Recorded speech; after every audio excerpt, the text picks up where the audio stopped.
Red Hood and the Outlaws, issue 25, Scott Lobdell writing, and then on the art, Dexter Soy, Trevor Hairsine, Ryan Wynn, Phil Hester, and Andy Parks. Yeah. Go on. Go on So then. I said earlier in the show, that it'll be a grand finale to the episode. Mm-hmm. It's also a grand finale to the run ish because it's carrying on, but it's the end of the run. Yeah, it's Red Hood Outlaw or whatever it's turning into now. Yeah, the Outlaws are gone. It's just Red Hood by the end of this issue. So we start with a flashback to years. I don't actually know what the. It feels really pointless. It's basically we open it. We're underwater. It's when he's robbing. He's floating there. You got Alfred coming through. It's like, hey, wake up. You've got to, you can't stay under that much longer. You can't hold your breath for much long because he loses his rebreather thing. You got to ascend, get up, get some air now. But the Batmobile's down there and Batman's in there, and he ignores Alfred and goes and drags Batman out, saves him, and does a mouth to mouth and all that when he gets him up top. And the only reason that this has a point is for a callback line later, where Rob, once he's up, he's like, "Oh yeah, you thought you'd get rid of me that easy," and Bruce says, I think it's if I ever get rid of you, it'll or if you ever get rid of me, your choice. It's like implying that he'll choose to leave and move on like Dick did.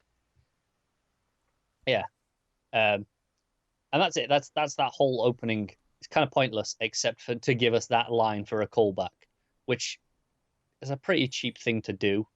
If you're gonna have a big dramatic moment, oh yeah, we should probably set that up earlier in the issue rather than earlier in the run. I don't know. But then we cut ahead.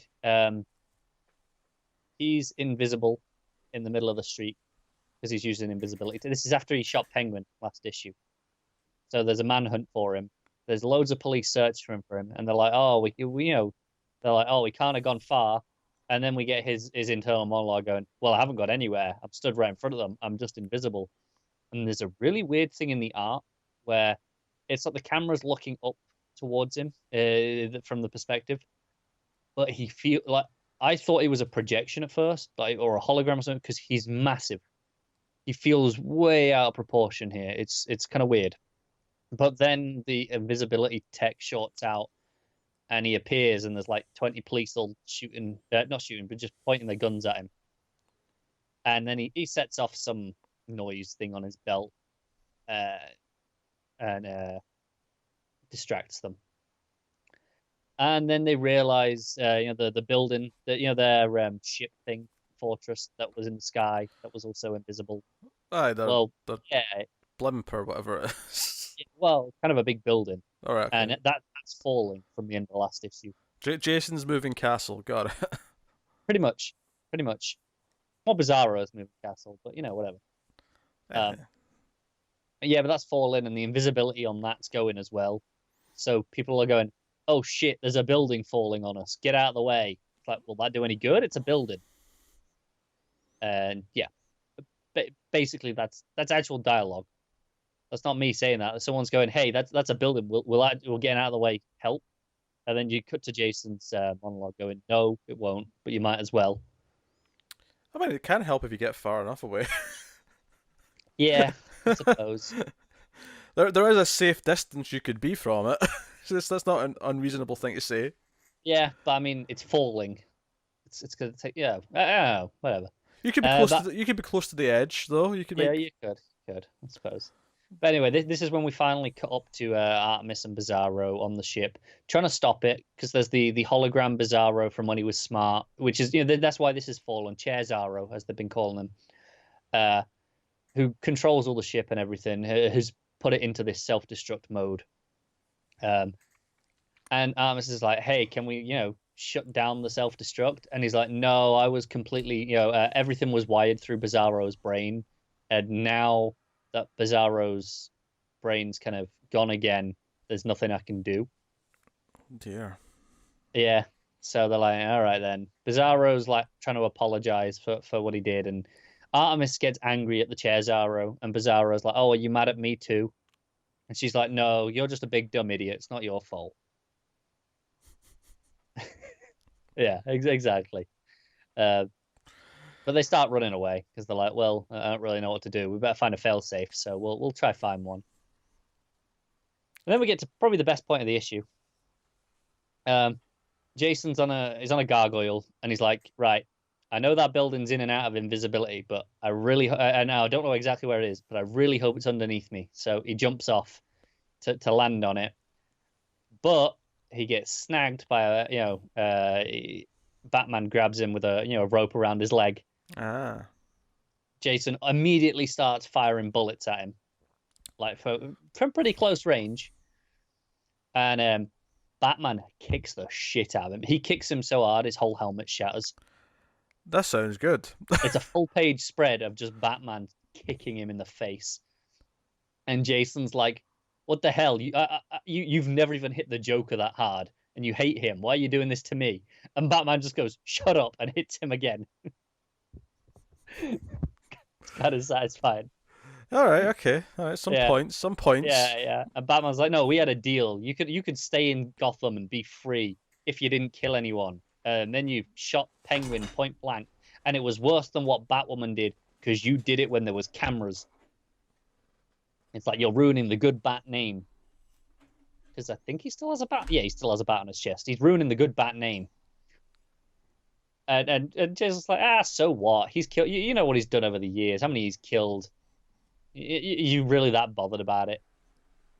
Clearly, he is. He's punching you in the face. Yeah. So Batman then he headbutts him in the face because obviously he's got no helmet. Jason's got no helmet here now, so he just headbutts him in the face. There's blood dripping down his face. It's great, and then Batman's still going in all angry to punch him. It's kind of satisfying. But then Bizarro shows up and just smashes Batman through the.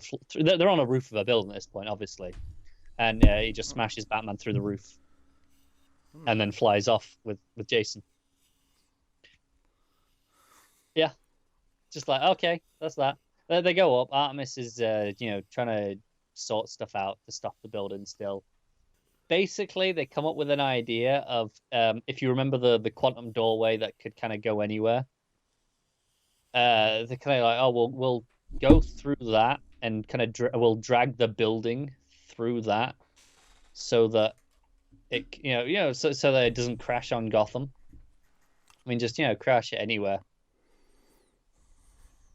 And Bizarro, Bloodhaven, crash it in Bloodhaven. Just put that place out of its misery.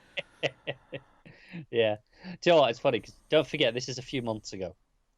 Okay. Yeah, I'll become relevant in a minute. I promise. All right. But yeah, Bizarro goes, "No, I'm going out the hero," and he kind of grabs the building and flies through with it. But Jason's like, "No, we." To Artemis, like, "No, we've got to go after him. We've got to save him."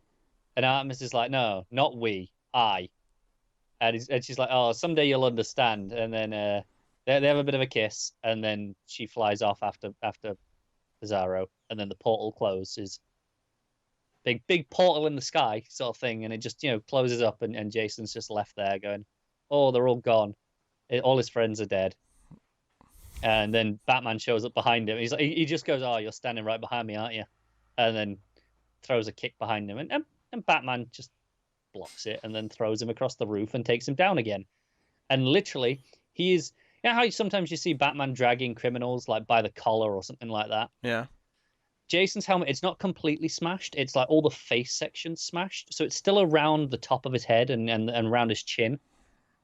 Think like a motorbike helmet if you lift up the visor. So he grabs him like through the top of the helmet, like under just like above his forehead, and drags him from that. I mean, it's kind of great. It sounds like this one has some highlights. I mean, I'm not going to read 25 issues to get to these. But it's not how it's right for the right reason. But then suddenly there's some red smoke that comes in. Batman, he has in the old Metal Gear Solid games, where you had the exclamation mark come up when you were spotted above your head, and it goes zoing like that. It basically has that panel where you have the red smoke come in. You have Batman turn to the camera. These like three little lines come up above his head, and he just goes, "Eh," and then a little arrow comes into his belt with electric shock, and of course it's got a red tip on it, hasn't it? And it's Arsenal come to save his buddy. What? Yeah, yeah. Like I said, remember a few months ago. Okay, sure. Yes. Yeah, it was weird reading it this week. Yes. That's the end of the issue proper. Then there's a short backup. Backup. Yeah. Yeah, which is I think we had 2 artists on that. Maybe I'm just trying to check the credits page. No, we had 3 artists on the main story. We had one that was the present day stuff. No, one that was the flashback, and then 2 in the present day. Dexter Soy did the bulk of it, and one of the others does some bits. It looks to me like it's towards the end. Basically, after they disappear, I think is where it shifts, because that's where it looks like to me is the last like 3 or 4 pages. Is where it shifts artists. It's not the worst shift. It's okay, and the first one is excusable with it being a flashback. It's a pretty standard device. Then we have like a weird backup, which is it's this story. It's all like this pulp, like 70s style art. You've got it's like the start of a comic. You've got the all the faces in the circles to tell you who everyone is. So you've got on this version of the team Red Hood, Artemis, Bizarro, Arsenal, and then the Creeper and Starfire.